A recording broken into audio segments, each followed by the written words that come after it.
10.000 sterlin peşinat, 60 ay vade ile yeni yılda ödemeye başlayın. 62.000 sterlinden başlayan fiyatlarla. Olea.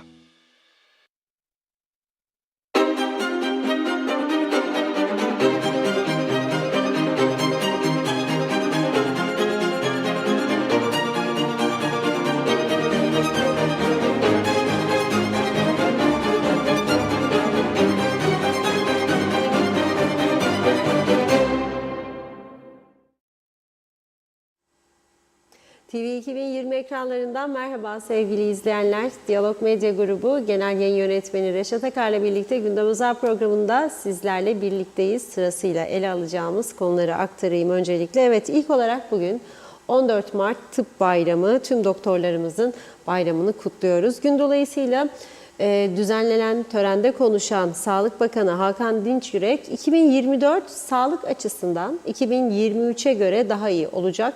2025 ise 2024'e göre fersah fersah iyi olacak dedi. Konuşacağız. Evet, bir diğer konumuz Kuzey Kıbrıs'ta son haftaların bir numaralı gündem maddesi sahte diplomalar ve sahte evrak, para temini gibi suçlar olurken ülke ekonomisinde yaşanan zorluklar göz ardı ediliyor. Özellikle küçük esnaf ve küçük sanayi işletmeleri bir yandan ham madde girdilerindeki istikrarsız artışlardan, diğer yandan işçi eksikliği yüzünden ciddi sıkıntılar yaşıyor. Gündem Özel'de bugün bu konuyu ilk sıraya alıyoruz. Üçüncü konumuz Başbakan Ünal Üstel, yükseköğretimde yaşanan son gelişmelerle ilgili kapsamlı bir açıklama yaptı. Suçlu bulunanlar hakkında gerekenler yapılacaktır. Hiç kimsenin kuşkusu olmasın dedi.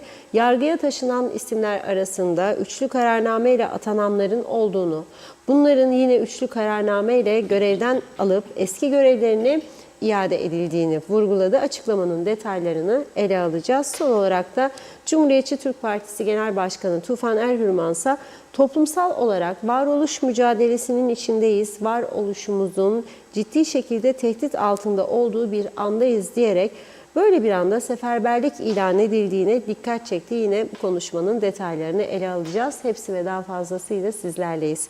Evet, buyurun Reşat Bey. Evet, herkese hayırlı günler dileyerek başlayalım.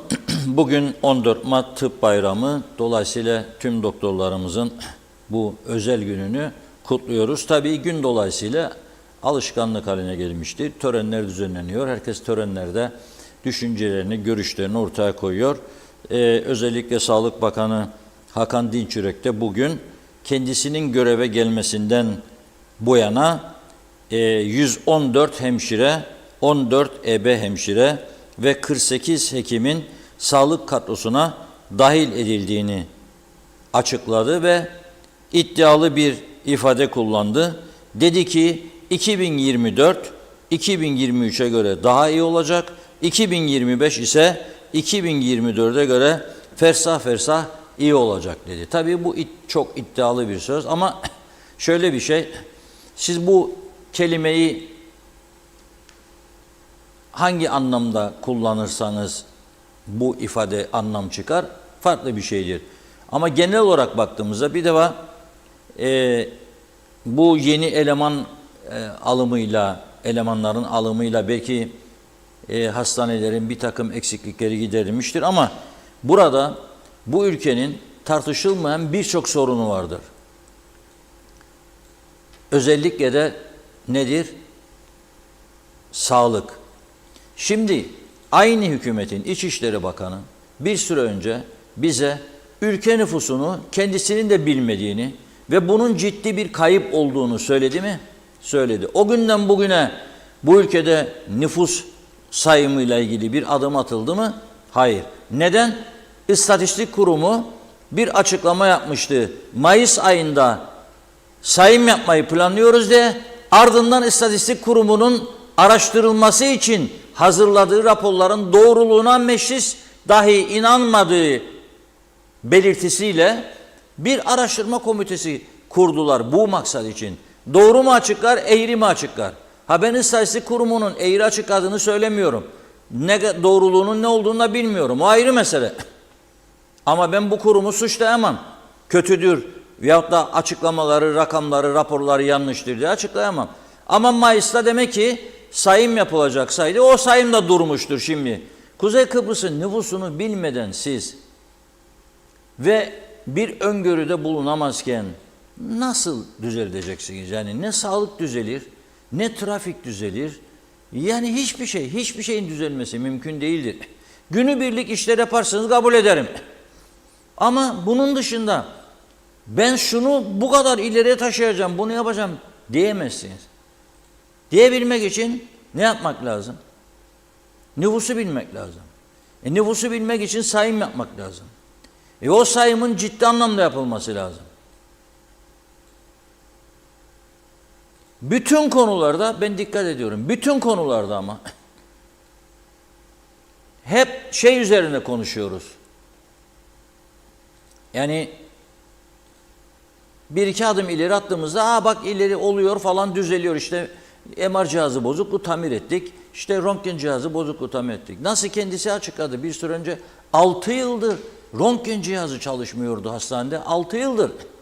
Şimdi ben Hakan Bey'in kaç ay daha görevde kalacağını ve röntgen cihazının kaç ay daha çalışacağını nereden bileyim? Bilemiyorum. Günübirlik yaşarız. Alın bakın ya iktidar partisinin içerisinde şu anda bile 4 tane 5 tane ayrı baş vardır. Evet parti başkanı var. Evet parti başkanına genel başkan sayın başkanım diyorlar ama bakın içinde birbirlerine karşı nasıl yarış halindeler ve nasıl birbirlerini yıpratmak için çalışıyorlar. Evet gerçektir bu.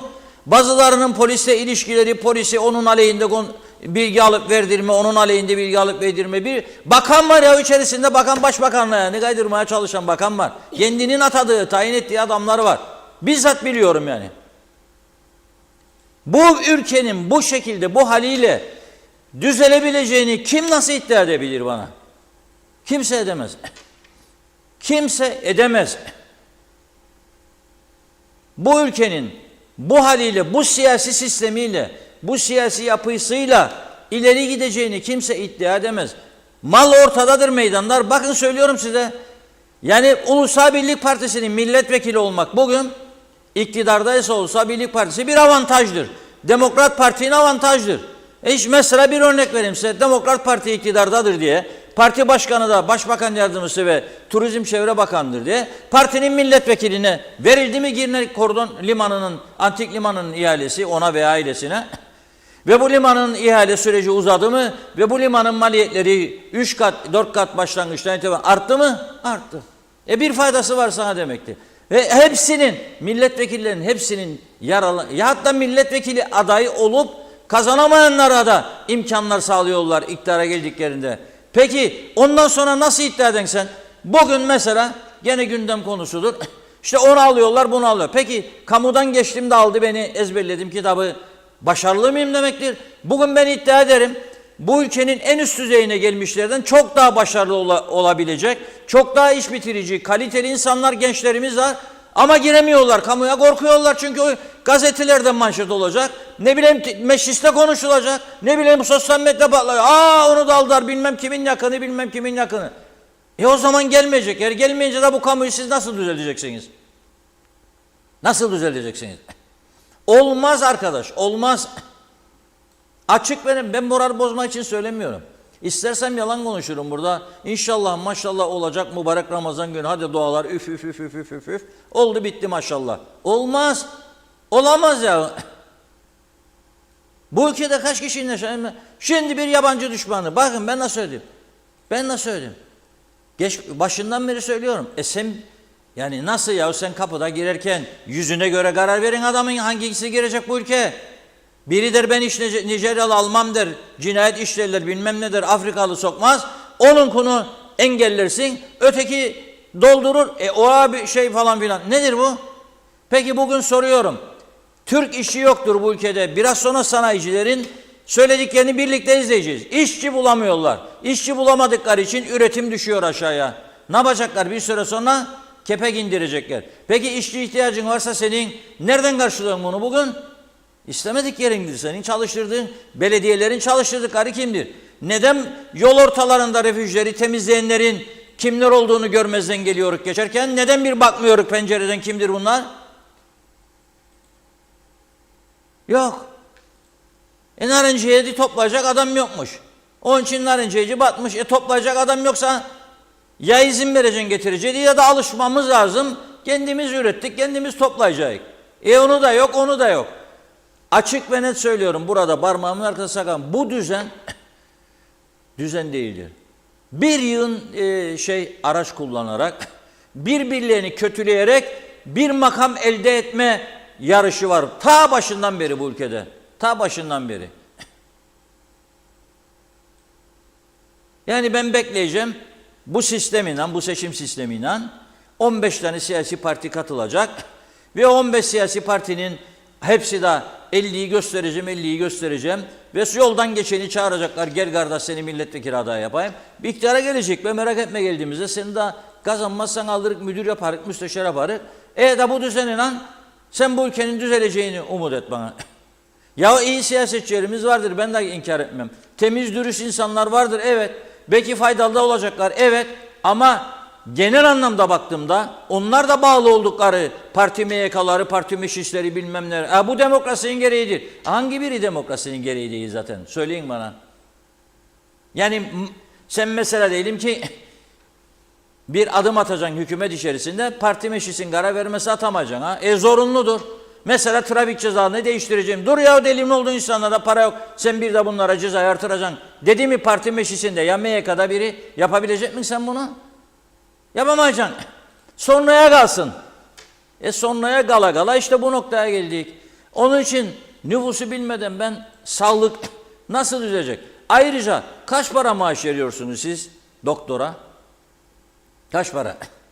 Şimdi gittim üniversiteye aldım bir şekilde diplomayı. Ona bakarsın çünkü şartları öyle koydunuz. Göreceğim bir diplomayı. O da o zaman alacak o diplomayı bir şekilde. Sonra ezberleyecek tarih kitabı falan filan gidecek. Kamuyu da geçti. Hadi buyur gel partilisin de falan destek de var. Ne oldu? Ona vereceksin sen kale müdürü yaptın. Ya bakanlık müdürü yaptın. 80 bin, 90 bin, 70 bin neyse uzman doktor bulabilir mi getirirsin 70, 80, 90 bin liraya? Bulamam. Onun için değil mi kollar, ayaklar ters takılır birçok insanın trafik kazasından sonra? Onun için değil mi adama 2 yıl kanser tedavisi uygularlar da ondan sonra adamın kanser olmadığı ortaya çıkar? Onun için değil mi bir yılın başka meseleler? Onun için değil mi hafif bir disk kayması sonrasında illaki bel fıtığı ameliyatına yatırıyorlar? Niçin yatırıyorlar? Emin olmadıkları bir şeyin için yapıyorlar. Nasıl düzelecek ya? Nasıl güvenecek ya? Dalga geçmeyelim birbirimizden. Dalga geçmeyelim birbirimizden. Esas mesele sağlıkta uzman doktorumuz yok. Varsa da çok az. Çok az uzman doktorumuz var. Sen tam gün eğitime, tam gün sağlığa geçebilir misin? Onu söyle bakalım. Geçemezsin. Çünkü sendikalar ısırır seni. Harr derler böyle bitersin orada. Geri adım. Sonra bir açıklama yapacağız. Bakanlıkla sendika arasında yürütülen görüşmelerde mutabakata sallanmıştır. Tamamdır buyur devam edin yola. Olmaz. Yani ben 9'da geleceğim hastaneye. 10.30, 11, 12 kaçacağım hastaneden gideceğim özel hastaneye veya kliniğime. Da bu sağlık sistemi düzelmiş diyeceğim. Ben de geleceğim alacağım sıra numarası da doktor 40. numara bakmam artık diyecek 40 kişi doldu gidiyor doktor bey koşturacağım arkasından yardımcı ol bana olmayacak olamayacak zaten yetiştirmez. Nasıl olacak? Ya açık ve net söylüyorum birbirimizi gandıra bu noktaya geldik ama bu araba artık toslamıştır duvara. Yani duvarı yıkacak da geçecek. Nasıl olacak? Ben Sağlık Bakanı'nın iyi adımlar attığını görüyorum. Bir şey yapmaya çalıştığını görüyorum. Ama genel anlamda konuşuyorum. Hiçbir sorunumuzu bu şartlar altında çözemeyiz. Çam kese böceğini konuşuruz günlerdir. Ovaya yürüyüşe çıkanlar fotoğrafları çeker paylaşır. Gitti memleketimiz, battı memleketimiz. Siz bunun arkasından birinin yüreğinin yandığını, birinin önlem aldığını görüyor musunuz? Ertesi gün herkes unutuyor bunu çünkü başka gündem maddesi. Biz çıkarmazsak çıkartırırlar bize zaten. Bakarlar bunlar müsaittir.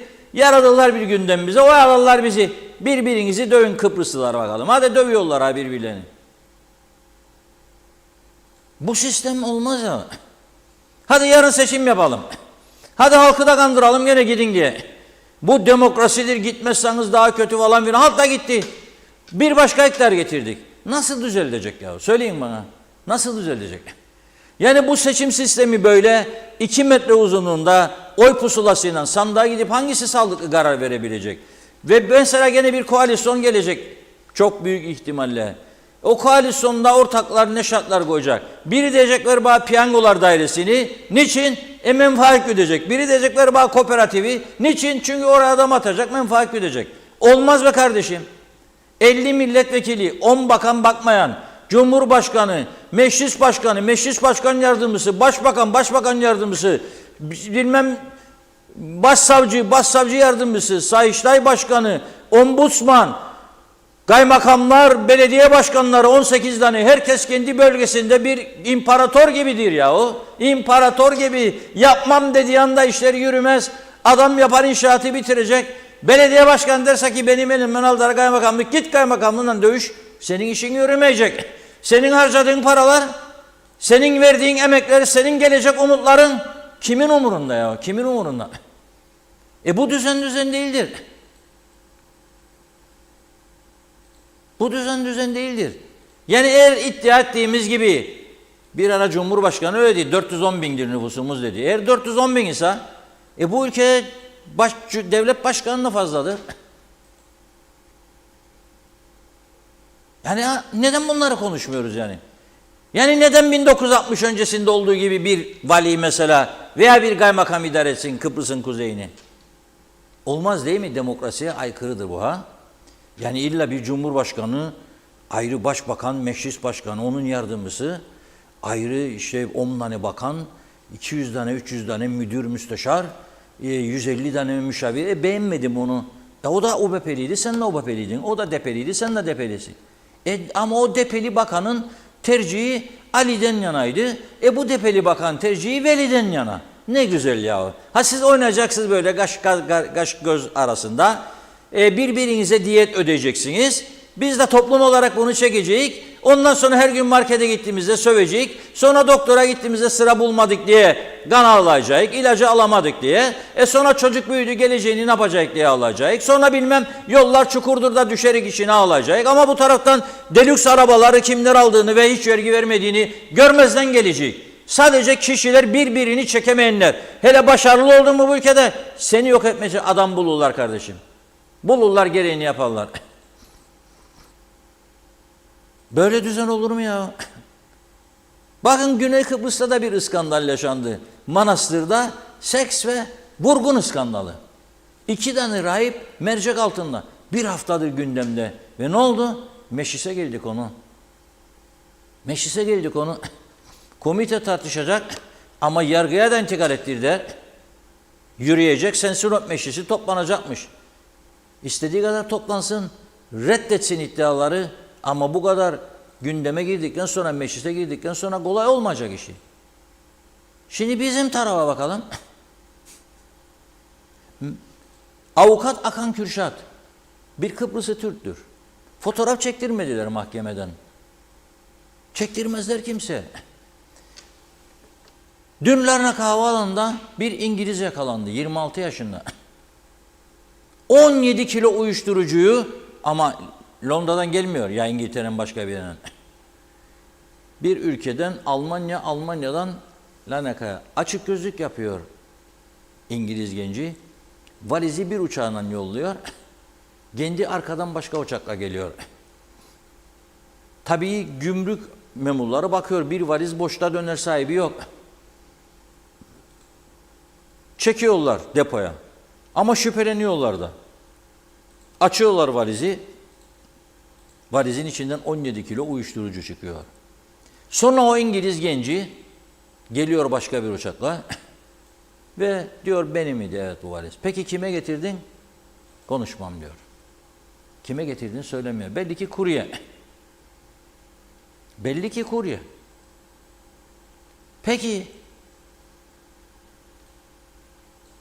17 kiloya el koyuyorlar.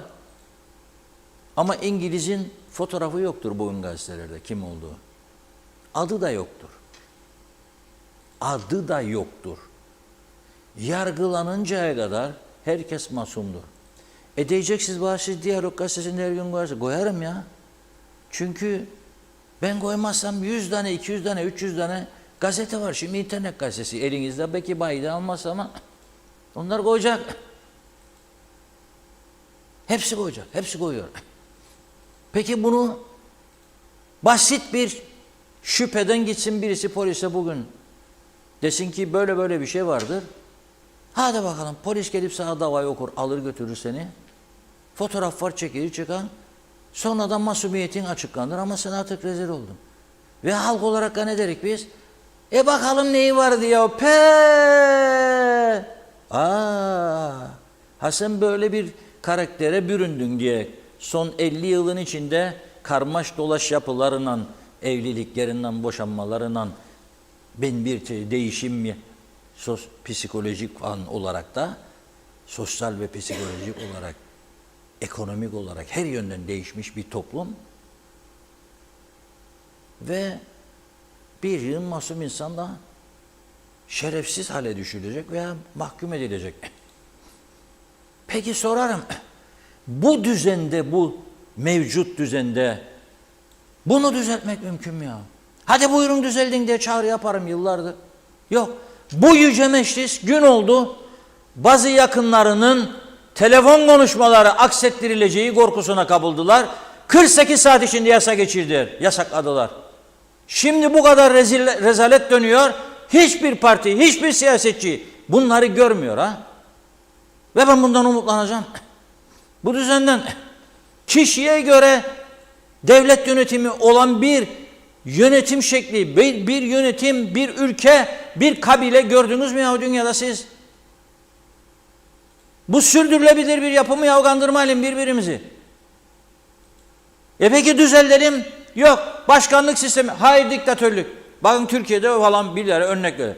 Ama o bir tarafta Amerika'yı göstermezler.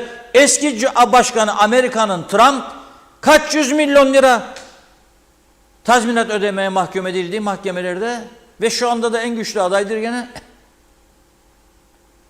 Bakın Güney Kıbrıs'a bir ayak üstünde sorguladılar eski Cumhurbaşkanı Christofias'ı.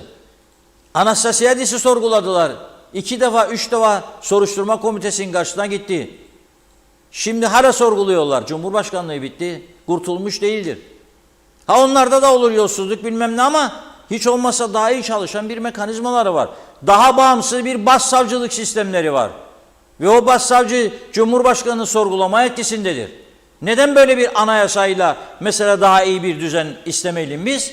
Olmaz, diktatörlük olur o zaman. Peki bu şekilde devam edelim. 4 ayda bir, 5 ayda bir hükümet değiştirelim veya senede bir hükümet değiştirelim. 2. senesine girdiğinde de yeter artık değilim. Bu gitmesi lazım. Kendi partimizin içinden herkes kendini en büyük, en başarılı görüyor. Zaten o da doğal. Herkes en büyük, en başarılı. Devirecek, bunu biz kurtaracak diyor. Ya kurtaramazsınız. Neyle kurtaracaksın? Bu mevcut yasalarla mı kurtaracaksın sen? Ben sorarım sana, bu mevcut yasalarla sen bu ülkeyi kurtarabileceğini bana iddia eder misin? İspat et hadi göreyim. Nasıl edeceksin? Nasıl edeceksin? Mümkün değildir. Mümkün değildir. 87 bin Türk lirası çalan adam çalmasaydı tabii ki suçtur. 2 yıl hapislik alır bu ülkede. Ama sırasında yarım kilo uyuşturucudan yakalanır, 1,5 sene alır. Nedir bu sebebi bunun? Nedir bunun sebebi? Yasalardaki çürümüşlük boşluktur. Yasalardaki çürümüşlük boşluktur. Sen 40 sene öncesinde nüfus artmayacakmış gibi işler yaptın. Mesela şimdi birçok bölge yaz geliyor. Susuzluktan kırılacak diyorlar. Neden? Çünkü o bölgelerde 2000 kişi yaşarmış. Anamur suyu geldiğinde 2000 kişiye gidecek su borusu koymuşlar böyle. Şimdi olmuş 60 bin, 50 bin. O su borusundan geçen su yetmez. Kalın susuz. Nasıl planlama yaparsınız? Nasıl bir düzeniniz var? Özelleştirirsin dediklerinde de daha doğru düz planlı uzman adamlar yapsın bu işi. Olamaz, peşkeş demektir o. Özel sektörle ilgili devlet yapacak bu işi. Yaptı devlet. Hadi buyurun değiştirin şimdi boruları. Bütün yollar gaz alacak birçok bölgede de değişsinlermiş. Bu daha değişmeye para yok. Çal büyükelçiliğin kapısını. Aman da bizde falan da filan da. Nasıl değişecek? Ya bu düzen değişmez. Bu sistem olduğu gibi sil baştan olmazsa herkes kabul edecek ülkenin duvara tosladığını, herkes kabul edecek geminin karaya vurduğunu. Devam edersek bu şekilde 3-4 ay sonra çok daha farklı konuşacak gelişmeleri falan filan burada. Çok daha farklı konuşmak zorunda kalacağız. Nedir ya? 410 bin kişi. 510 bin olsun, 610 bin olsun. Yani Cumhurbaşkanı 7-10'larını koruma, önde arkada arabalar, ışıklar yanacak, sönecek. Başbakan, meclis başkanı, meclis başkan yardımcısı hepsinin makam arabaları. 5.000 tane kamu aracı. Nedir bunlar? Nereye yetişiyorlar? Ne hizmet içindir? Arkadaşlar gitti bugün yetişemediler. Şehitler diyarı Taşkent. Benim nazarımda Atlılar, Murat Sandallar, Kaymaklı şehitleri, Tahtakale şehitleri ve Taşkent'te onu. Hepsi önemlidir bütün şehitler ama bu bölgeler benim nazarıma çok önemlidir. Katliama uğradı bu insanlar. Göz göre göre kurşunlandı bu insanlar. Çok sayıda Rum da özür diler bu iş için. Şimdi o insanlar 74'ten bu yana doğru dürüst bir rahat yüzü görmedi. Ne yollarını zamanında tamir ettiler, ne sularını doğru dürüst verdiler, ne doğru dürüst maaş verdiler, ne yaşlılara gidip baktılar. Tam tersi köy kooperatifini batırdılar, insanların paralar gitti. 74'te çektikleri acının 5 beterini çektiler, 3 kuruş. Kefen paramızı öyle yaşlılar ağlayarak anlattı ben gittiğime.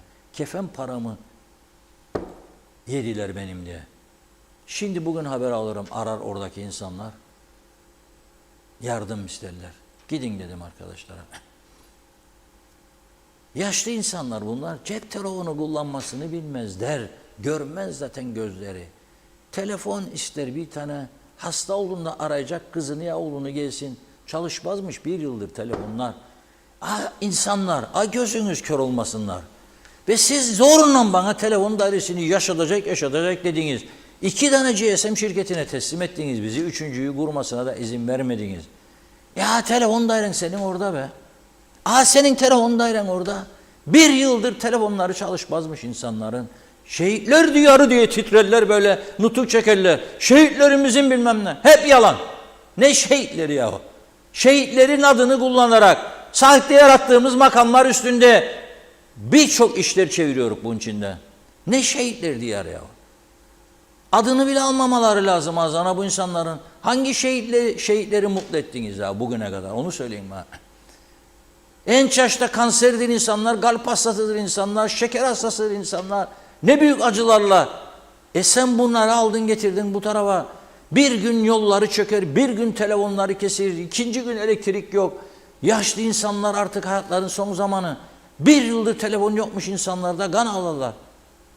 Yokmuş yol altından geçmişmiş. Yokmuş gitmiş orada bir müteahhit yol yaparken patlatmış bütün kapıları. Çekemez mi kendini kulağından ya sen buraya patlattıysa kapıları? Ne münasebet patlayacak da bırakıp kaçacak? Ödeme parasını al, masrafını yap. Eğer suç ondaysa diyorum tabii. Benim yüreğim parçalandı bugün duyduğumda bu haberi. Gidin hemen dedim. Ne söylediklerini konuşacağız daha sonra gene. Ama bu düzen değildir. Şimdi bakarsan bana ne diyecekler? Telefon dairesinin 800 tane personel ihtiyacı vardır. Bilmem ne kadar teknik malzeme ihtiyacı vardır. Bilmem ne kadar. Hadi ya gidin işinize. Vazgeçin ya bu. Bitti bu artık. Kandırmayın birbirinizi ya. Yeterince kandırdınız hepimizi de. Olmaz. Tekrar ediyorum. Olmaz bu düzenle. 2,5 metre boyunda bana seçim pusulası vereceksin. Da gidecek 80 yaşındaysan, 70 yaşındaysan seçecek, bulacak, kime verecek? Kemalcik nerede bizim? Mustafa'cığa versen olacak. Mustafa'cık temiz bir çocuk olabilir. Hayret ettiler mi kendi parti meclislerinde, MYK'larda? Dur bakalım diyecekler. Yürüme, bızın yoktur sana. O da bu şekilde diyeceksiniz. Yok ya. Kusura bakmayın. Yani bu düzen değildir. Evet, buyurun Konu Hanım. Evet. Çok teşekkür ederek başlayalım. Çok yoğun mesajlarımız var. Menteş Çağla, Aynur Yüzügüler iyi yayınlar diledi. Soner Sabriler, Reşat Bey, her Meclis TV'yi izlediğimde ya 12 ya 13 kişi görüyorum. Peki meclisteki milletvekili ya da bakanların sayısı bu kadar mı? Eğer Kuzey Kıbrıs'ın 12-13 milletvekili idare edebiliyorsa onca milletvekili bakan çok fazladır.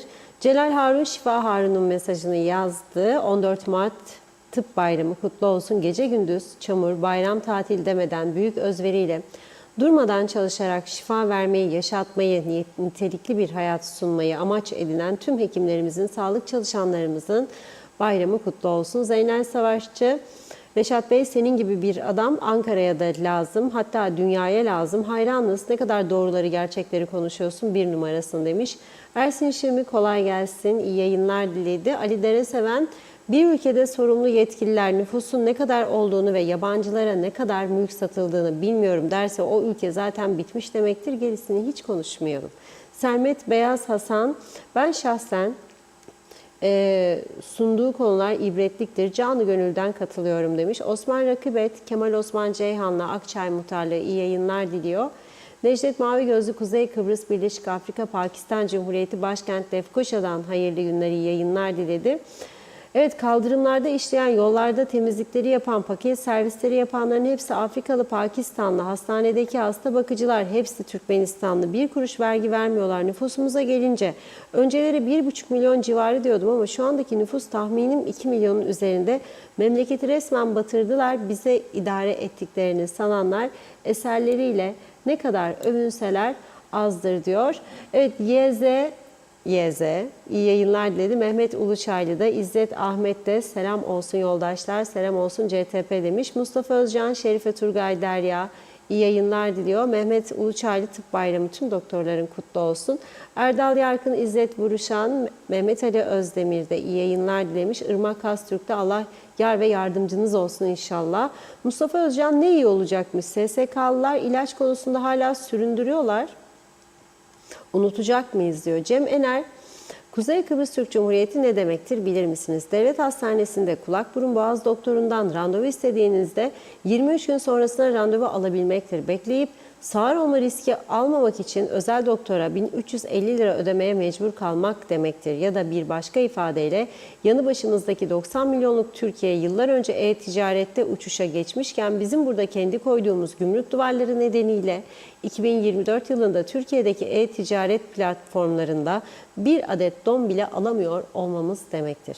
Hanife Dursun, süpersiniz demiş. Sayar Eker, gündemde hiçbir konu edilmeyen işsizlik var. Sahte diplomalılar daireleri doldurdu. Erol Topçu, İngiltere'den iyi yayınlar diliyor. Erdinç Akün de hayırlı yayınlar yazmış. Ali Dereseven, muhalefet ülkenin büyük tehlikede olduğundan bahsetti. Eğer öyle bir tehlike varsa şimdiye kadar neredeydiler? Niye hala da mecliste bir araya gelmiyorlar? Aytaç Bey, Fevzi Mehmetçioğlu iyi yayınlar diledi. Arif Koruoğlu, şimdiye kadar gördüğüm en beceriksiz ve en kanunsuz ve en yolsuz hükümet. Caner Aspava, 7 Dalga'dan herkese iyi akşamlar. Zeliha Adaman, Cihan Taşçı, Serdar Cesurer de iyi yayınlar diledi. Aygun Nuri, bu memlekette hiçbir şey düzelmez çünkü balık baştan kokar. Neyi düzeltecekler? Önce kendilerini düzelsinler diyor. Yukarıdakiler sonra da halkı düzeltmeye kalksınlar. Arzu Altan Çobanoğlu, kolay gelsin, memleket batmış, dilinize sağlık. Niyazi İnancı, diğer kanunsuzlukları niye savcılık, polis ileriye götürmüyor? Kurumlar bu yüzden rüşveti devam ettiriyor. En yüksek makam yargıdır. Kuzey Kıbrıs'ta yargıya müdahale ediliyor demiş. Evet, Mehmet Uluçaylı, Sağlık Bakanı, Çalışma Bakanı 1 Ocak'ta sosyal sigorta hastalarının eczanelerden alacakları ilaçları alacak dediler. Bugün 14 Mart Tıp Bayramı gününe çıkıyor. 2024 çok güzel olacak diyorlar. Yahu hastalar ilaç alamıyor. Bunu çözün, lafazanlık yapmayın demiş. Aytaç Bey, bu ülkede her an her şey olabilir. Aklımıza gelmeyen şeyler olmaya başladı. Allah korusun hepimizi diyorum. Başka da bir şey demiyorum dedi. Evet, bakıyorum. Onu okuduk. Osman Rakibet, Kemal Osman Ceyhanlı iyi yayınlar yazmış. Mehmet İnancı da değerli dostlarım hayırlı yayınlar olsun. Kaoslar ülkesi cennet adamıza diyor. Sağlıklı günler. Mesut Baba Yiğit harikasınız dedi. Hasan Nihat Erduran vergi cenneti olacağız ama demiş. Vergi vermeyenler de memlekette kanaat önderi. Ne bu iş? Kaan Adalı kokuşmuş bir KKTC yaratıldı. Bu düzene kendileri de inanıp fora bir KKTC adını verdiler. Yazıklar olsun. Haldun Kemal niçin diyor başkanlık sisteminden bahsetmiyorlar. Niyazi İnancı bu kadar yetkili çok fazla. Reşat Bey'e katılıyorum. Bu ülkede rüşvet had safhada. Yetkililer komisyon oluyor. Çürük elmalar çoğaldı en üstten en alta kadar. Nazime Nalbant Londra'dan herkese selamlar. Her şeyin iyi olmasına duacıyım demiş. O kadar yolsuzluklar var ülkede. Çok kara bulutlar dolanıyor diyor. İnşallah hepsi dağılır. Ülkemiz aydınlık, ferah, doğru, huzurlu olur demiş. Daha iyi güzel günler için ne varsa inşallah hepsi olur. Daha kötü olmasın demiş. Zarar olmasın kimseye. Siz ve ekibiniz iyi ki varsınız diyor. Aytaç Bey, Reşat Bey tek çare bağlanalım ana vatana bitsin gitsin bu durum. Ben şahsen inanıyorum. Bağlanırsa çok daha iyi olacağız. Fikret Geylan, Çetin Sadeli'ye ye de korkma sloganını yasaklamak gerek. Çünkü bu slogan söylendikçe yemekten korkmuyorlar demiş. Hasan Nihat Erduran 63'te dibe vurduk. BM Rum'u Yunan'ı 4 kere suçüstü yakaladı. Hesap sormadı. 60 yıldır biz ambargolu ulaşımsız izoleyiz. BM suçumuz neymiş açıklasın, bilelim hiç olmazsa diyor. Yakup Romi, 50 senelik dökülen Akçiçek Hastanesi, Burhan Nalbantoğlu artık ihtiyaca, nüfusa cevap veremiyor. Acil serviste bile 1,5 saat bekledim ama külliye hızla devam ediyor. O kadar büyük ve yüzlerce odası olan külliye yerine hastane yapsalardı halkın çilesi biterdi dedi. Evet, birkaç mesaj daha aktaralım. Şuradan kaldığım yeri yakalayayım. Mehmet Uluçaylı, muhalefet erken seçim istiyor da halka sordu mu sandığa gidip oy verecek mi diye. Halk artık boş vaatlerden, ülkedeki huzursuzluktan, yolsuzluktan, rüşvetlerden usandı. Niye sandığa gitsin demiş. Hasan Hacı Haliloğlu, başkanlık sistemi ve teknokrat bir hükümete ivedi bir şekilde geçilmesi lazım. Aysin Öztürk iyi yayınlar diliyor. Tevfik Direnç, demokrasiden söz ediliyorsa nereden buldun yasası olmalı, mal bildiriminde bulunulması tek başına yeterli değil, dokunulmazlık kaldırılmalı, seçilen bir vekil her konuda açık ve şeffaf olmalı, hesap vermeli, ülkedeki her makam denetlenebilir olmalı dedi. Metin Maraşali de kolay gelsin demiş, iyi yayınlar. Seval Pilli Kanat'ta çok doğru söylersiniz, dilinize sağlık diyor. Ali Cevat'ı da okuyalım. Reşat abi telefon dairesi boşuna maaş veriyor, kapatılsın, fuzuli yere masraf demiş. Diğer dairelere dağılsınlar diyor. Boşuna orada oturmasınlar dedi Ali Bey. Var mesajlarımız, devam edeceğiz sonrasında. Buyurun. Evet. Şimdi gerçekten iyi hizmet veren veya vermek isteyen insanların aman hakkını yemiş olmayalım. Ben böyle bir niyette değilim ama genel anlamda yani fotoğrafın bütününe bakmak zorundayız. Ben fotoğrafın bütününe baktığımda temelden yanlışlar olduğunu görüyorum. Yani bir defa 74'ten sonra bize önerilen demokratik yaşam sistemini biz yanlış yorumladık burada. 83'te de KKTC'nin ilan edilebilmesi için sağ ve solu mutlu edecek bir anayasa yapma ihtiyacı hissedildi o dönemde. Ya ilan edelim de gene değiştirip bu anayasayı dediler. Ama değiştiremediler. Değiştiremediler. Güney Kıbrıs'ta kaç tane sendika var, bizde kaç tane var? Lütfen bir baksınlar ya. Hay bir görevde onlar yapsınlar. Ben de bakarım, tam sayıyı koyarım getirip burada. Ama bir görevde Yüce Meclis'tekileri yapsın. Çok arkadaşları var Güney'de hepsinin. Görüşüyorlar. Sağında var, solunda var. Niye alıp buna bakmıyorlar? Kaç tane mezba orada var, kaç tane mezba burada var? Kaç tane ne bileyim özel hastane orada var, kaç tane burada var? Kaç tane üniversite orada var, kaç tane üniversite burada var? Kaç personel oradaki belediyelerde çalışır, kaç personel burada çalışır? Yani şimdi herhangi bir bölgenin belediye başkanının güneyde Yani yeni seçildi, geldi. Hakkı var mı yani şimdi mesela bir çemberdeki yıllardır yetiştirilmiş çiçekleri mesela şekilli. Ben bunu beğenmedim, bozacaksınız bunu. Getirin dozeri yarın temizlesin. Bunu ekeceksiniz. Yoktur böyle bir şey. Zaten böyle bir kültürsüzlük yoktur. Biz de gelirler. Beğenmedim ben bunu zaten değiştirin. Ne ister başkan? Gidelim bir bakalım. Buraya bunu koy buraya. Ne bilin sen? Nerede biliyorsun ya çember düzenlemesini? Senin görevin midir bu? Bölgesine yatırımcı gelir. Sevineceğine burnunu sürteceğim. O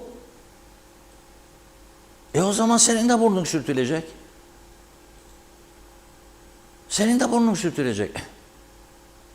Şimdi üniversiteleri yıllardır kontrol etmediler.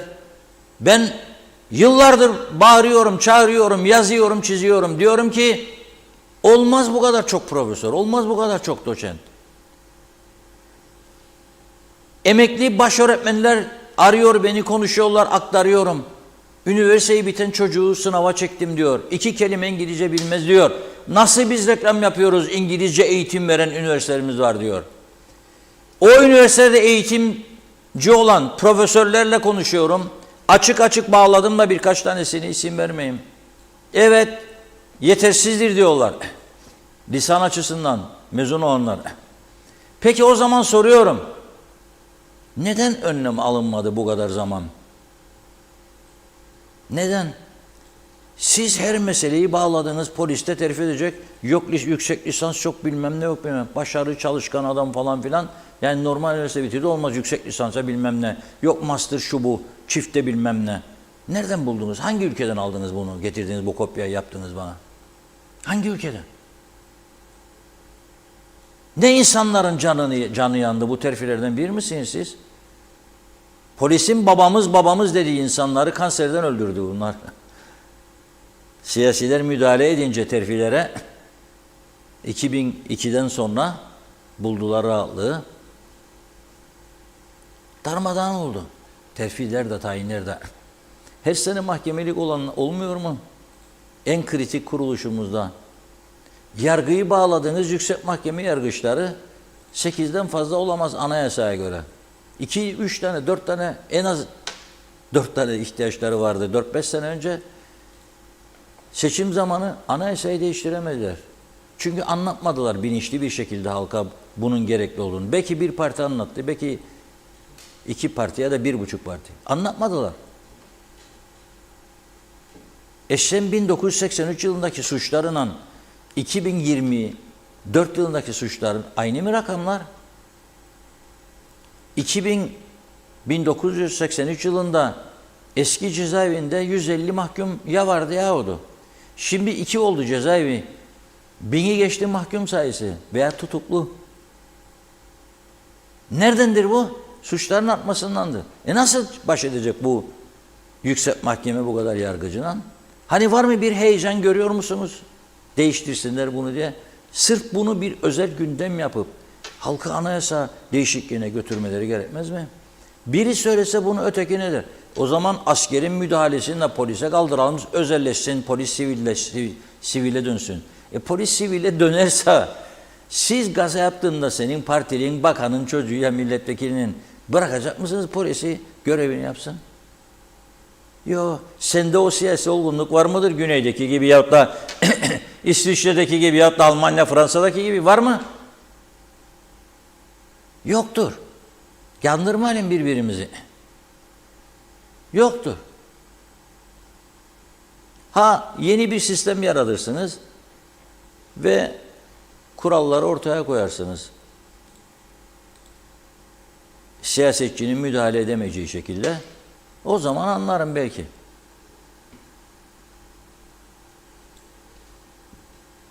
Ama yoktur. Bütün bu düzen aynı düzen 75'ten beri uyguladığımız çökmüş, batmış sistem ile biz ülkeyi düzeltecek. Mümkün değil. Mümkün değil. Bir daha bu kadar çok müdürlük, müsteşarlığı kaldıracaksın. Meclis sayısını düşüreceksin. Müşavir ordusunu tamamen bertaraf edeceksin. Kalkacak, olmayacak öyle bir şey. Zarar eden devlet kuruluşlarını kapatacaksın. Nasıl yapacağım bunu? Kim sana izin verecek? Hadi sorarım. Kim verecek sana bu izin? Bedava arazi dağıtımını durdurdum. Allah! Otomatik tüfeklerle gelir karşına. Ya.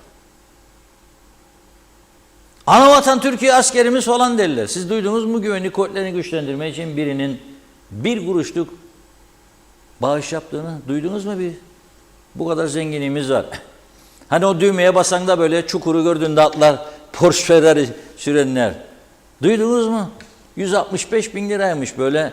Ben kusura bakmasın kullananlar yani. Ben ona cenaze arabası gibi, Avrupa'daki cenaze arabalarına benzer gibi görüyorum o modeli. Doldu piyasa. 1 yılın içerisinde belki de 200 tane sattılar. Allah Allah derim ben. Yahu 165 binden bahsederek bu iş çarp kendini 45'inden. Nasıl olur bu iş? Girerim bakarım tanıdık biri görürsem tarama yaparım vergi listesinde adı bile çıkmaz. Adı yok. Bunu bilmez mi bizi yönettiğini iddia edenler? Yapamazlar çünkü bir gece evvel meyhanede birbirlerinin kafasını okşarlar, omuz omuza vururlar. Nasıl ertesi gün buna diyecek böyle böyle. Onun için bakanların teknokrat atanmasından başka bir çare yoktur. O da maksimum 5 tane. 5 tane. Yeter. Hangi bir işe var? Neyi var? 400 bin kişilik ülkenin ne kadar işi var da yani? Ne kadar? Ne kadar çok işi var? Turizm Çevre Bakanı her gün bir fuarda gezer, gelir. Sayın Bakan ve ekibi. Ne oluyor? Söyleyin bakalım. Çevre Bakanlığı, Çevre Dairesi. Bir işrahat görüyor musunuz Çevre Dairesi? Sorsam personel eksik diyecekler, araç bozuk diyecekler, bilmem ne diyecekler, ceza etkim yok diyecekler. Mazaret çok. Evet, Başbakan Ünal Üstel nihayet bugün uzun uzun konuştu. Diyor ki, yüksek öğrenimde yaşanan gelişmeler, suçlu bulunanlar hakkında gereken her şey yapılacak, hiç kimsenin kuşkusu olmasın diyor. Konunun aydınlığa kavuşması ve yüksek öğretimin asgari ölümsüz etkilenmesi için her türlü çabayı sarf ediyoruz diyor.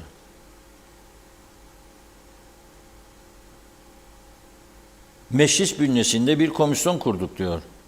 Komisyon çalışmalarına başladı ve hızlı bir çalışmayla gidiyor diyor. Geciken adaletin adalet olmadığının bilgisindeyiz diyor. Yargıya taşınan isimlerden üçlü kararname ile atananlar vardır diyor. Ama biz diyor yine üçlü kararname ile bunları eski görevlerine iade ettik diyor. Mahkeme sonuçlarına göre suçlu bulunan hakkında Kamu Hizmeti Komisyonu aracılığıyla disiplin soruşturması açılacak ve gerekenler yapılacak diyor. Bundan kimsenin en küçük kuşkusu olmasın diyor Başbakan Ünal Üstel. Şimdi biz tabii günlerdir bu işe odaklandık. Nereye odaklandık? Sahte diploma, sahtekarlık falan filan. Ama memleket bir taraftan da ekonomik açıdan ciddi bir kriz yaşıyor. Küçük esnaf, kepek indireni. Bazıları dediğim gibi dün de söyledim. Son cepte kalanı yiyinceye kadar inat ederler. Biraz da mahcubiyet var. Açtığında başaramadın diyecek komşu Muhalle Hanım. Ne oldu be Hüsnü Hanım? Açtığında başaramadın mağazacını. Hani sen çok güzel iş yapacaktın, çiçekçi açtın yahut da bilmem. Başaramadı ya çünkü 1000 tane çiçekçi doldu etraf. Başaramadı çünkü 1000 tane çocuk mağazası doldu. Başaramadı çünkü 1000 tane konfeksiyoncu doldu. Emekli çıkan açar bir dükkan. Umut. Herkesin kısmeti ayrıdır der. Ama kaç kişi giyinecek? Giyinecek için para bulması lazım. O da yok. Mafiş kurban. Ne yapıyor? Direniyor. Son kuruşa kadar yiyecek. O da bitince ne yapacak? Mecburen kepenk inecek. Durum bu noktada. Fakat dediğim gibi bizler de daldık böyle bir şeyin içerisine gidiyoruz. Esas önemli ekonomik sektör, insanların geçimi, geleceği falan filan unuttuk. Neyse dün konuşmuştuk. Bugüne bırakıyoruz dedik sanayi, küçük sanayi işletmelerini. Bakalım ne durumdaymışlar. Birlikte izleyelim. Sonra birlikte konuşalım. Biz yıllarla kıyasladığınızda bu yıl işleriniz nasıl gidiyor? Gelirlerinizde bir artış var. Evet, bu yıl bizim işlerimiz daha iyi. İş şartlardan dolayı arttı ama kazandığımız para daha çok düştü. Çünkü ham madde girişlerimiz döviz, sattığımız ürün TL. İşlerimizin artmasına rağmen kazancımız aşağı doğru düştü. İşlerinizi olumsuz yönde etkileyen faktörler döviz dediniz aslında ama başka faktörler var mı işlerinizi etkileyen? En başta tabii ki döviz. Çünkü girdilerimiz döviz. Sattığımız ürün TL olduğu için yerine koymakta zorluk çekiyoruz. Herkes zaten piyasada bu şekilde. Diğer türlü zorluklar tabii ki adam sıkıntısı var. Çalışan sıkıntısı var. Usta sıkıntısı var. Böyle bu tür zorluklarımız var. Bilindik zaten herkes tarafından. Peki mevcut şartlar altında işinizi ve ülkemizin geleceğini nasıl görüyorsunuz? Endişe yaşıyor musunuz? Üretirsek her şey daha güzel olur diye düşünüyorum. Pes etmemek gerek, direnmek gerek, üretmek gerek. Gelirlerimizde hiçbir artış olmadı ama maalesef yüksek zamlardan dolayı iş potansiyelimiz gün gün geriye gidiyor. Eleman bulamıyoruz. Eleman maliyetleri çok yüksek. Burada genellikle yabancı elemanlar var. Onlarla verim alamıyoruz. Türkiye'den usta getiriyoruz. Maaşları çok yüksek istiyorlar. Onun için kendi yağımızda kavrulmaya çalışıyoruz. Çok iş değil, az iş alıp borçlanmadan hayatımızı idame ettirmeye çalışıyoruz. İşlerinizi olumsuz yönde etkileyen faktörler dediğiniz usta bulamıyorum ama başka faktörler var mı işlerinizi olumsuz yönde etkileyen? Çok aşırı derecede zam geliyor. Yani şeylerimize, ürünlerimize, ham maddemize. Yani bilmiyorum, maliyetler yükseliyor. Mesela müşteriyle pazarlık yapıyoruz. Burada genelde sterlin bazında alıp satılıyor. Türk parasıyla iş yaptığımız zaman işi alıp teslim edinceye kadar sterlinin kurundan dolayı hemen hemen kafa kafaya geliyor. Kâr bile etmediğimiz işler oluyor. Zarar ettiğimiz işler oluyor. Onun için etkiliyor. Küçük işlerle, yani çok büyük işlere girmeye korkuyoruz. Küçük işlerle dediğim gibi kendi yağımızda kavrulup zarar etmeden bir şekilde ilerlemeye çalışıyoruz. Peki mevcut şartlar altında işinizin ve ülkemizin geleceğinden endişe ediyor musunuz? Vallahi ben normal bir vatandaş olarak zaten Türkiye'liyim. Burada ticaret yapıyorum Kıbrıs'ta. Kıbrıs çok güzel bir yer ama yarınımı göremiyorum. Türkiye'de öyle, burası da böyle. Ben göremiyorum yani yarın ne olacağını meçhul. Endişe yaşıyoruz, evet. Şimdi gelirler giderleri karşılar durumda mı şu anda? Şu anda karşılamıyor. Dediğim gibi tekrar yani ne kar ediyoruz ne zarar ediyoruz. Kafa kafaya zor denk getiriyoruz. Normalde para kazanmamız lazım. Para kazanamıyoruz. Çünkü aldığımız ürün birebir yani zamlanıyor. Mesela mobilya yapıyorum bir mutfak dolabı. Aynısından karşı komşunuz istiyor. Sizin evinizde yaptım. Karşı komşu istiyor. Ona da yapmaya gitsek onun malzemesini aynı fiyata alamıyoruz. Müşteriye de fiyat verirken utanıyoruz. Yani şey yapamıyoruz.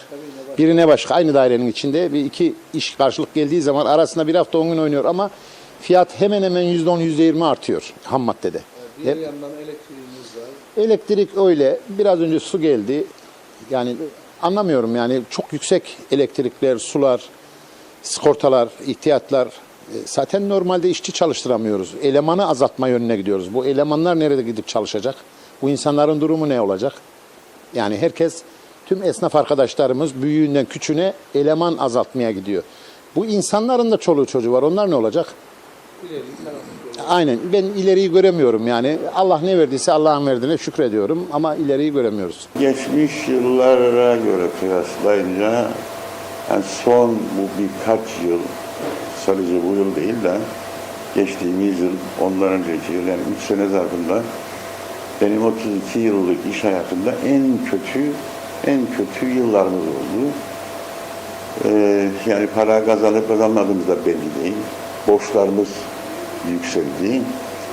İşte bankalar bizi mahkemelere taşıdı.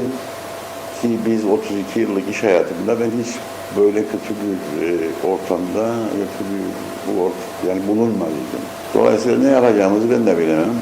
Kapatacak, alsalar bizi de devlete, memur bu yaştan sonra almazlar herhalde. Ama çocuklarımız olsun, torunlarımızı alsınlar devlete de biz de kapatalım yani. Evet. O noktaya geldik. En büyük sorun enflasyondur esasında ki o da yani TL'den, Türk lirasından kaynaklanan bir sorundur.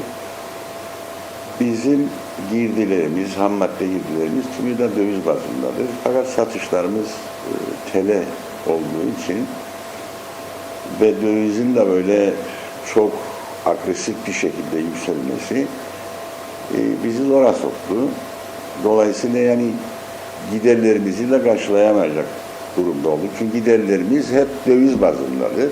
Günlük kurdan ister ama bizim satışlarımız TL'de fatura yazarak ne zaman tahsil edeceğim belli değil. Tahsil ettiğim zaman kaç kurunu ödeyir. Bu belirsizlikler bizi tabii zora soktu maddi yönden. Çok acemi bir hükümet, ekonomiden hiç anlamayan, iş yapma ortamını günden güne zorlaştıran, yani iş insanlarını bıktıran, keşke bu işe girmeseydim, keşke bu işi yapmasaydım dedirten koşullara geldik. Çok endişeliyim. Yani şimdi ülkeye baktığımda bir kere yollar berbat, yani hiçbir yatırım yok. Sağlık servisleri çöktü. Emniyet açısından belirsizlikler, bir sürü yabancı insanlar, ne idüğü belli olmayan insanlar doldu bunun içerisine.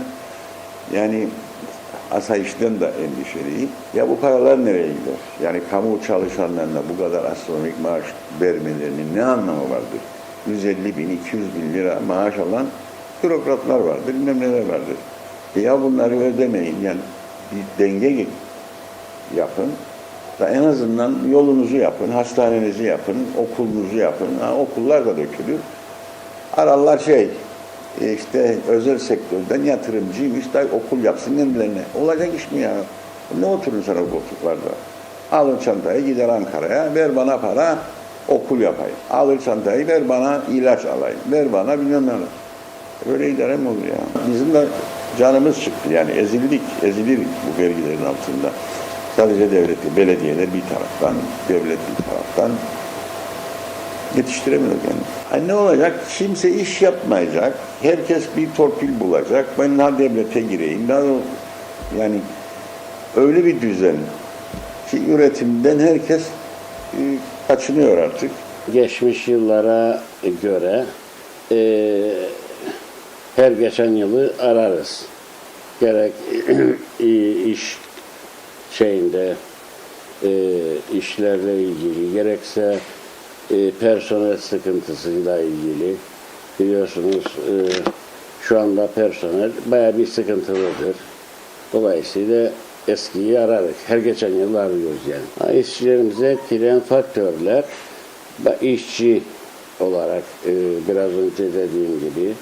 Bunun dışında artışların, yani döviz bazında fiyatların sürekli değişmesi, TL kurlar değişiyor anlarız da döviz bazında fiyatların değişmesi tüm ürünlerimizde yani baya bir sıkıntı olur. Yani bugün bitirdiğin işi, aldığın işi teslim ettiğinde cepten de para koyuyorsun. Dövizin artışından dolayı. Biraz önce dediğim gibi yani her geçen yılı bir geçen yıl arıyoruz, bir önceki yılı yine arıyoruz. Çünkü burada bayağı bir sıkıntılı, bizde değil sadece şirket olarak, gerek adada gerekse bütün dünyada olan ekonomik krizler, gerek bizim iş alma yönümüzde, gerekse müşterilerin iş getirme şeyinde bayağı bir sıkıntılı oluyor. Yani endişe tabii ki. Vallahi böyle giderse daha da bütün iş sahipleri olsun, özellikle vatandaş olsun, herkes için zor bir dönem yaşıyoruz ve yaşayacağız. gelirlerimizde artış söz konusu değil, aksine geriliyoruz. Çünkü piyasada şu an büyük bir kriz var. Bunda etkisi %99 dövize dayalı. Bu döviz çıktığı sürece bakalım piyasa ne olacak? Allah hepimizin yardımcısı olsun. Zor bir olay. Geçmişte daha iyiydi, en azından aldığımız verdiğimiz birbirini karşılıyordu. Şu an personel sayısını düşürdük aşağı. İşler bayağı bir durgun. Hele 2 aydır tamamen sıfır, yılbaşından sonra. İnsanlar şu an kimle görüşsek dışarıda baktın, sadece şimdi yeme içme, çocuklara nasıl eğitimini verebilirler onu düşünüyorlar. Ancak mecbur kalırsa evinin ihtiyacına bakıyor. Çünkü aldığı para belli. Asgari ücrette ne yapabilir? Ya piyasa geneline baktığında %90 asgari ücrette çalışanların etkilediği bu aldığı para yetişmiyor çünkü. Evet. Döviz artışıyla asgari ücret dengeli değil. Evet. Keşke denge olaydı. Adam 6.000 lira asgari ücretken çok daha iyi geçiniyordu. Şimdi 24.700 lira ve geçinemiyor. Hem de çok büyük endişe yaşıyoruz. Çünkü hadi biz belli bir şeyler yaptık, uğraşıyoruz, tamam mı? Yeni nesil ne yapacak? Yetişen yok, sanatkar yok. Tamam mı? Okuyan hangisi devlete girecek? Hep devlette. Okuyanları lütfen çocuklarını meslek sahibi yapsınlar. Şu an usta bulamıyoruz. Yok, hiçbir yurt dışından da gelmiyor. Sadece Pakistan o ülkelerden geliyor. Onlar da hiç güvenemem. Kapıdan içeri alma daha iyi. Başka türlü işimiz zor. Evet, gelecek yani seneye ne olacak? Bu şartlarda giderse emin olun yani sanayi bölgesinde çok yer kapanacak.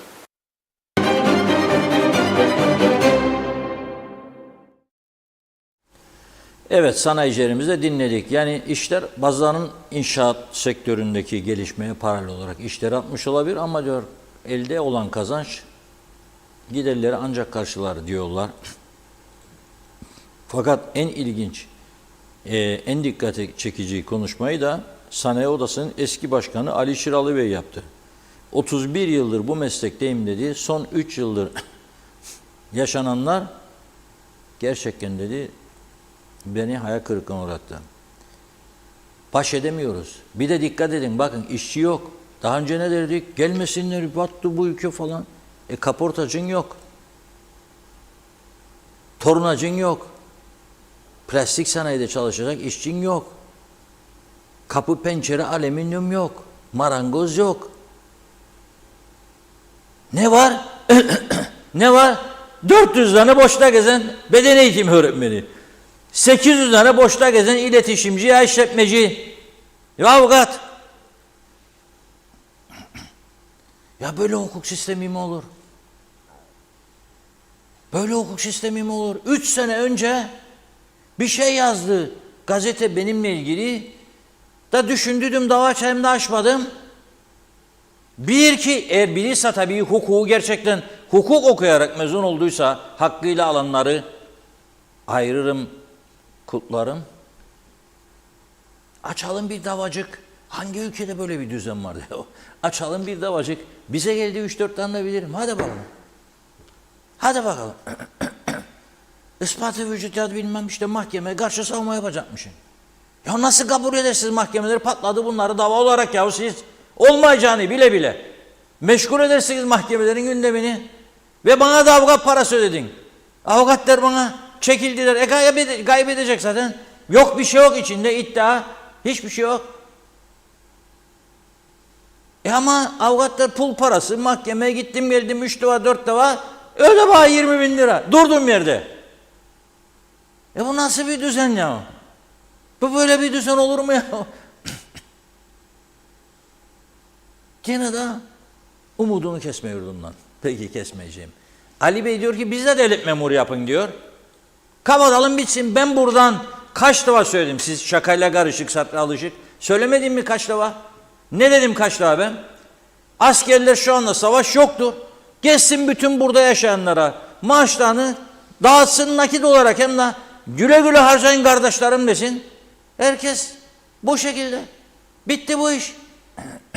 Ne yapacaksın boyacı, ne yapacaksın kaportacı, ne yapacaksın alüminyum pencereci yahu. İşçi ister işçi yok. Çünkü sen yedek subay yapsın diye çocuğu. Da hafta sonu evcik mevcik falan. Bir de parti geldi. Eşer koşlar. Kamuğa alacaksın bilmem ne. Ya al bir diplomayı. Getir de koyacak seni seçimde. Bizim parti gelecek. Bizim ata konuştum. Kesin.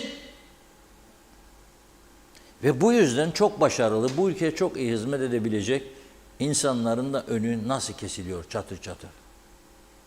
Çünkü o başarılı olan veya başarılı olan ve kendini orada da kat kat gösterecek olanları gösteremeyecek durumda olanlar birilerine diyecek ki bakın bunu da aldı torpille falan filan. Sınavsız, imtihansız. Bir de o laf var. Sınavla imtihan farklı bir şey midir? Sınavsız, imtihansız. Ya birbirini öldürmek için sanki yaratılmış bir toplum. Rum'un yapamadığını birbirimize yaparız şimdi. Onlar da güler bize. Bu arada bir mesele aktardım bugün Sanayi Odası Başkanı'na. Rum'un yapamadı dedim la. Ya şu anda iki toplum arasındaki ilişkilerin düzelmesi için büyük gayret sarf ediliyor. 2003 yılında kapılar açıldıktan sonra çok organizasyonu falan ama bazıları Rum değişmez, onlar da Türk değişmez falan filan. Bırakın bunu. Şimdi karşılıklı geçiş var ve birbirimizden ticaret yapıyoruz. Adam sana güveniyor, geliyor. 500 euro kapora veriyor. Sen ona Aralık sonu Ocak başı masasını vereceksin diye. Ocak geçti, Şubat, Mart. Diyorsun ki vallahi getiremedik masa. Ver 500 liramı geri, onunla vermem. Gideceksin yere. Polise gidiyorum. Polis diyor, git bir avukat tut diyor. Avukata 5.000 lira vereceğim. Nasıl 500 euro alacağım diye 5.000. Yapmayın bunu ya. Ben Sanayi Odası Başkanı'nı aradım, rica ettim. İlgileneceğim dedi, döneceğim dedi. Şu an oldu, dönmedi bana. Gündüz konuştuk. Bekliyorum ve takipçisi olacağım. Rum'un avukatı değilim. Ama bana bir Türk arkadaşım aktardı bu konuyu. Çok üzüldüm. Yani başladık şimdi onlarda gazık gayrem. Tam keseceksiniz bindiğiniz dalı. Yapmayın böyle bir şey. Suç işlerse ayrı mesele. Ama bu suç işleyecek düzeyde biri değildi yani. O bir oyunla karşı karşıya 500 euroyu verdi. Mal gelmedi. 500 de alacaktı geldiğinde masası. Senden masa alıyor ya. Yapmayın bunu lütfen. Buyurun Funda Hanım. Devam edelim, tamamlayalım mesajları. Sayın Aker, diri gezen yolsuzluk şehitleriyiz hepimiz demiş. Ali Dereseven, benim telefonum 20 yıldır çalışmıyor. Bir iki kez gelip tamir ettiler. Toplam 2 gün düzgün çalışmadı. Rahmi Beyoğlu, Osman Mene iyi yayınlar diledi. Mehmet George karşılığı. Evet, kablosuz net. Aynı haftada aile fertleri 2 ayrı göz doktoruna gittik diyor. 1200 lira bir doktor, diğeri 1600 lira. Muayene ücretleri kafaya göre. Halil Yenigün, her zaman sizleri takdir ederim. Tüm konuştuklarınız gerçeklerdir. Cep doldurma yarışı muhalefeti nerede acaba? Yoksa siz konuşuyorsunuz diye konuşma gereği duymuyorlar mı? Derviş Lord Gazi Mausa'dan iyi yayınlar diledi. Emrah Edizer, bir sağlıkçı olarak yokluk içerisinde görevini layığıyla yapmaya çalışan herkesin bayramını kutlar. Sağlıklı yayınlar, yarınlar dilerim. Arif Mustafa Cüce de iyi yayınlar diledi. Nazime Nalbant da tıp bayramı kutlu olsun diyor. Onların haklarını ödeyemeyiz. Sağlık gibi yoktur. Saygılarımla. Yusuf Tuncer Barkut, reçete yolsuzluğunda sonuna kadar gideceğiz. Hadi ya demiş. Pardon. Zafer Ahmet Erbekir, Atina'dan selamlar dedi. Fatih Çevik, tabii ki ana vatana bağlanmamıza gerek hiçbir zaman olmayacak. Bizim bayrağımız var. Adnan Bağışlar, hayırlı günler. Ben surlar içinde yaşıyorum. Bir şeyi merak ediyorum demiş. Sayın Harmanca'ya bir sorun var. Hizmet bedeli olarak su faturalarında olan neden Güzelyurt'ta 146, Mausa'da 356, Lefkoşa'da 597 lira. Hizmet bedeli diyor. Bizim sokakta şimdiye kadar hiçbir belediye personeli geçmedi. Hangi hizmet? Bizim sokakta çukurlar var diyor. Mevlevi Tekke Sokak, evlerinin önünü mahalleli süpürüyor. Hangi hizmet demiş? Lütfen açıklasın bize. Fezile Oktay, engellilerden bahsedin. Benim kızım 3 aydır evde. Minibüs bozuk, kimse ilgilenmiyor. Mausa'da demiş. 18 yaş üstü engelliler okulu. O gün Zeybekoğlu, kan bulmak her geçen gün zorlaşıyor. Kan bağışçılarının sayısı istenilen sayıda değil. Kan ver, hayat kurtar. İhmal etmeyiniz. Orhan Aslan, gelişmiş ülkelerde hukuk her şeyin üstünde, Cumhurbaşkanı'nın da üzerinde. Yargıçlar asla, Cumhurbaşkanı dahil asla cübbelerinin önünü kapatmaz. Çünkü hukukun temsilen saygı mahiyetinde dahi olsa asla başını öne eğmez. Hasan Kara, moral verin demiş biraz da. Celal Harun, Mustafa Aşık'ın mesajı, mesele güzel insan olmak, güzel düşünmek, güzel bakmak. Ömür dediğim bir var bir yok, hayat dediğim budur, gerisi boştur. Evet, Tevfik Fikret Sağnak, Reşat Bey gündem haberleri sizden dinliyorum. Hasan Nihat Erduran, avroya geçiş halk önünde basın ve profesörlerle tartışın demiş. Neden bu konu ihmal ediliyor? Erdinç Akün, lokomotif sektör diyerek toz kondurmuyorlar Reşat Bey. Onun için denetim yok, her şeye para geliyor diyerek bakılıyor. Hiçbir önlem alınmıyor. Varol kardeş, Kıbrıslı gençler ülkeyi terk ediyor. Kalanlar da belli. Belli bir yaş üzerinde düzenini kurmuş olanlar 10-15 yıla kadar öz Kıbrıslı'nın nüfusu çok azınlığa düşecek, söz sahibi olamayacak, gidişat bunu gösteriyor maalesef. Evet, Hasan Nihat Erduran, Lefkoşa Belediyesi'nde 700-750 kişi, adaya bakan karayollarında 115 kişi olmadı demiş. Mehmet İnancı, Vakıflar Bankası Lefkoşa Merkez Şube Müdürü Sayın Radiye Yeniçeri'nin doğum günüdür, sağlıklı nice yıllar dilerim demiş. İsmet Özel, yazdık tahtaya dedi. Sadece Sayar Aker, utanmadan yüzleri pancar olan bakanlar diyor. Hatice Momin, iyi yayınlar. Ali Dere Seven, o kadar boşu boşuna para harcanıyor ki isteseler ülkeyi 1-2 yıl içerisinde düzlüğe çıkarırlar. Fakat yapmıyorlar. Bu yalancı dünyada insanlarımızı niçin mutlu etmek istemiyorlar bilemiyoruz. Erdinç Akün, bu batmış düzenden kurtulmak için 2 şey yapmak lazım. Birincisi, gerçek nüfusu bileceksiniz. Bu sayede program yapma imkanınız olacak. İkincisi, ne yapıp edip Euro'ya geçeceksiniz. AB'yi de Türkiye'yi de bu konuda ikna edeceksiniz. Yardım alacaksınız. Necdet Mavi Gözlü, ne anayasamızda hayır var ne baba yasamızda. Başkanlık sistemine geçtiğimiz anda batacağımız gündür. Hangi siyasetçiye güvenip onu tek adam Cumhurbaşkanı seçeceğiz? Bütün bakanlıklara kendi akrabalarını, sülalelerini dolduracaklar. Ben şu andaki mecliste olan milletvekillerinin hiçbirisine güvenip onun tek adam Cumhurbaşkanı olmasına asla güvenmiyorum demiş. Şu andaki milletvekillerine güvenmek bana göre kedinin boğazına ciğeri bağlayıp ciğere dokunmaması kadar güvenlidir. Başkanlık sistemine hayır demiş. Yürümez burada diyor. Nokta. İnci Soyer, her söylediğinin altına imza atarım. Çok doğru şeyler söylüyorsun ancak bu insanlar 50 yıldır alışkanlıklarından vazgeçemediler. Hiçbir zaman siyasetçilerin düşündüğünü sanmıyorum, güvenmiyorum. Biz usandık, bıktık böyle yönetilmekten. Tek çare bu saatten sonra Güney'le, ivedilikle anlaşmadır demiş İnci Hanım. Tamamlayalım. Tema Yavaş Londra'dan selamlar dedi. Hüseyin Yener Antalya'dan sevgiler, selamlar. Oytun Andaş iyi yayınlar diliyor. Salih Muldalı da. Zekir Özgür Kanlılar, bu ülkede yapılması gereken tek şey halkın birlik olması ve beceriksiz koalisyon hükümetini devirmesi. Bunlar bir adım ileri gitmez, imkansız demiş. Şenol Tatlıcıoğlu da iyi yayınlar, selamlar dedi. Ömer Tolga Beyoğlu, Fikret Gönlübol da aynı şekilde. Evet, zannediyorum tamamladık. Çok teşekkür ediyoruz. Buyurun. Evet, biz de teşekkür ediyoruz. Bugün yine iftar saatine az kaldı. Müziğimizi dinletemiyoruz. Çok güzel bir şarkı seçmiştik sizin için. Yarın inşallah maşallah olur. Bugün 14 Mart Tıp Bayramı vesilesiyle Cumhuriyetçi Türk Partisi Genel Başkanı Tufan Erhurman'ın da töreninde yaptığı bir konuşma vardır. Tıp Bayramı töreninde. Orada önemli birkaç vurgusu oldu Tufan Hoca'nın. Şöyle diyor, toplumsal varoluş mücadelesinin içindeyiz diyor. Bu varoluş mücadelemizin ciddi şekilde tehdit altında olduğu bir andayız diyor. Böyle bir anda seferberlik ilan edilir, yönetime bir fiil girmek gerekir, her türlü yetkiyi kullanarak girmek gerekir diyor. Ve şöyle diyor, Sağlık Bakanı'nın planlıyoruz şeklindeki ifadesine değinerek diyor ki planlamayı hangi alanda yapılacak diyor. Nüfus için 1.400.000 veya biliyorum ama söyleyemem denilen bir yerde kaç hastaneye, kaç hekime, kaç hemşire ihtiyaç olduğunu bilemezsiniz diyor. Bunun planlaması olamaz diyor. Zaten az önce ben de söyledim. Nüfusu bilinmeden bir yerde kaç hastane, kaç doktor, kaç hemşire, kaç bakıcı bilmek mümkün değil. Bir de şunu söylüyorum. Herkes aynı maaşı alamaz. Yani adam 8 sene okudu tıp, 8 sene çalıştı, gelecek memleketine hizmet için iyi bir Kıbrıslı doktor mesela. Sen diyeceğim ona 2 sene evvel mezun olanı ben partinin rozeti var diye aldım. 100 kademeye getirdim. Ona vereceğim 90.000, 100.000.